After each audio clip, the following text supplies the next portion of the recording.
headlines. This is Democracy Now!, democracynow.org, the War and Peace Report. I'm Amy Goodman. We are on the road in Tokyo, Japan, for the first of 3 special broadcasts here. We're here at a critical time for Japan and the region. Later in the show, we'll look at the crisis in Japan following the meltdown at the Fukushima nuclear plant that occurred nearly 3 years ago. Our visit to Japan comes less than a month after thousands of people rallied on the Japanese island of Okinawa to protest plans to build a new U.S. Marine base. Meanwhile, protests continue here in Japan over the Trans-Pacific Partnership. The TPP would establish a free trade zone stretching from the United States to Chile to Japan, encompassing nearly 40% of the global economy. We'll look at Okinawa and the TPP later in the week, but we begin today's show looking at the rightward shift in Japan under Prime Minister Shinzo Abe, who was re-elected just over a year ago. Abe heads the country's Liberal Democratic Party, is known as a conservative hawk who has pushed nationalistic and pro-nuclear policies. In December, he visited the controversial Yasukuni War Shrine, which honors Japanese soldiers who died in battle, including several war criminals who were tried by the International Military Tribunal after World War II. The visit sparked outrage from China and South Korea, who consider the shrine a symbol of Japanese militarism and its refusal to atone for atrocities committed in China and Korea in the first half of the 20th century. For more, I'm joined in our Tokyo studio by Koichi Nakano, professor at Sophia University here in Tokyo, and director of the Institute of Global Concern at the university. We welcome you, Professor, to Democracy Now! Thank you. For a global audience, explain Japan's politics today. Well, I think it's fair to say that since Abe Shinzo came back to power in December 2012, there has been a rightward shift that resumed in politics, both in terms of economic reforms, but also in terms of increased attention to foreign and security policy, including the possible revision of the Constitution. Explain this revision of the Constitution. Well, the Japanese post-war Constitution was instituted during the occupation period by the United States, and it's particularly... This is after World War II. That's right. And after the U.S. dropped the atomic bombs in Hiroshima and Nagasaki.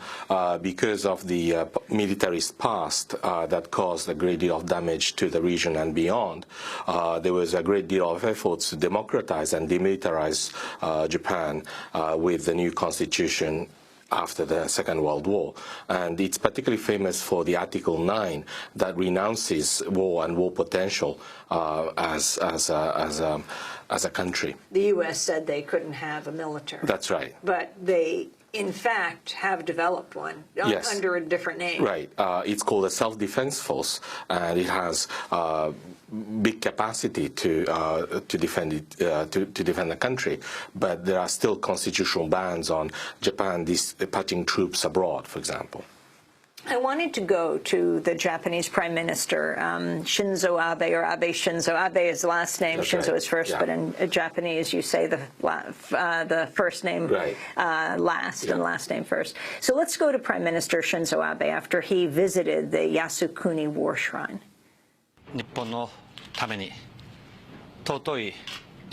I showed my respects to the war dead who sacrificed their precious lives for Japan and also prayed for their souls to rest in peace.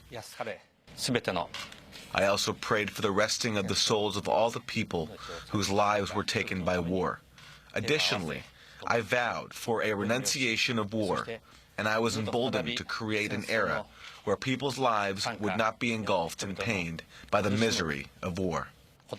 And now let's go to the response of China and South Korea. Both condemn Prime Minister Abe's visit to this shrine. This is spokesperson from the Chinese Foreign Ministry. It is a double-faced act that the Japanese leader made such remarks. He called black white and confused the public opinion. Some Japanese politicians, on one hand, keep talking about democracy, freedom, and peace. On the other hand, promote militarism, beautify Japan's foreign aggression, and history of colonization. This is actually a blasphemy against democracy, freedom, and peace. Abe's visit to the Yasukuni Shrine jeopardized the political foundation of the China-Japan relationship and created new obstacles for improvement and development of bilateral ties. Japan will face all the consequences. Professor Koichi Nakano, can you explain the significance? Some have compared it to when President Reagan visited the Bitburg Cemetery with the German SS officers buried there. Right. Well, the Yasukuni War Shrine is particularly notorious for enshrining 14 Class A war criminals who are... Class A war criminals? Right. Class A war criminals are basically wartime leaders of Japan, including Prime Minister Tojo, who attacked Pearl Harbor when he was Prime Minister. And the Chinese government, after, in the post-war period, made peace with Japan with the understanding that the Japanese people were also victims of wartime leaders who misled the country. And so for the Chinese, the idea that the current Prime Minister visits the Yasukuni Shrine where those war criminals are enshrined is basically to say that Japan bears no responsibility for the wartime atrocities. So why did he do it? Other Prime Ministers have not. Well, actually, there have been other prime ministers who've done that in the past, and but it has become a taboo issue from 1985 in particular, when the Chinese government started to criticize very openly the visits by the prime minister. But before Abe, in last December, Koizumi too, while he was prime minister between 2001 and 2006, repeatedly visited the Yasukuni Shrine, and during that time period, the bilateral relationship between Japan and China were completely frozen. I also want to ask about Japan's the issue of Japan's state secrets, recently enacted state secrets law.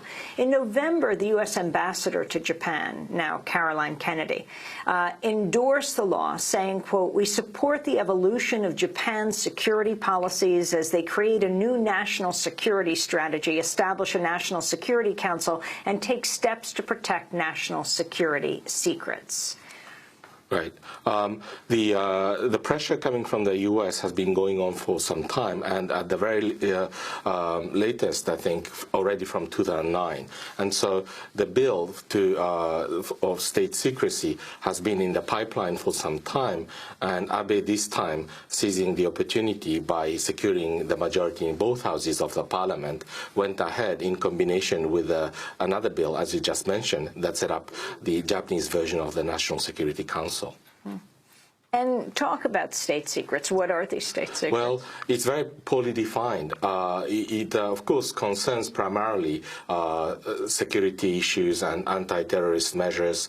But in the parliamentary exchange, it became increasingly clear that the interpretation of what actually constitutes state secret could be very arbitrary and rather freely defined by government leaders. And for example, anti-nuclear citizen movements can come under surveillance without their knowledge, and arrests can be made if it turns out that they obtain some information that they didn't even know constituted state secrets. You talk about Japanese shock doctrine. Right. The state secrecy law that was passed in December last year, just a month ago, basically 2 years after the big earthquake and tsunami and the nuclear power accident that still continues to literally kind of shake Japan. And in the climate of anxiety and insecurity, the government basically is pushing in a classic sort of Naomi Klein kind of way of shock doctrine. And for the Japanese, it is particularly worrisome because it reminds us of what happened before the Second World War, actually, when Tokyo was destroyed by a huge earthquake in 1923, and the peace preservation law that eventually led to the birth of state secret police and the brutality of the military regime was also enacted 2 years right after the big earthquake that destroyed Tokyo back in the 1920s. So the parallel is quite spooky. And the parallel now with Fukushima, what it would mean in a cover-up of what's been happening. And we're not talking about the past now, though it's almost 3 years ago, because this is continuing to unfold. Exactly. The continuous contamination of water, of ocean, of the soil, and the continuous danger with the spent fuels in the nuclear reactors in Fukushima. I think there are lots of concerns, and citizens are trying to know the truth. But I think the state secrecy law is potentially going to make it easier for the government to cover up information. Well, we're going to continue to follow the politics of Japan and its relationship to the United States, as well as other countries around the world, in the coming days. And in our next segment, we're going to look at Fukushima, what it has meant. We'll be joined by David McNeil, who is co-author of Strong in the Rain. And then we'll be talking with the Japanese filmmaker of a new film called Nuclear Nation. Koichi Nakano, I want to thank you very much for joining us. Professor at Sophia University here in Tokyo, Director of the Institute of Global Concern at the university. This is Democracy Now!, democracynow.org, The War and Peace Report. We'll be back in a minute.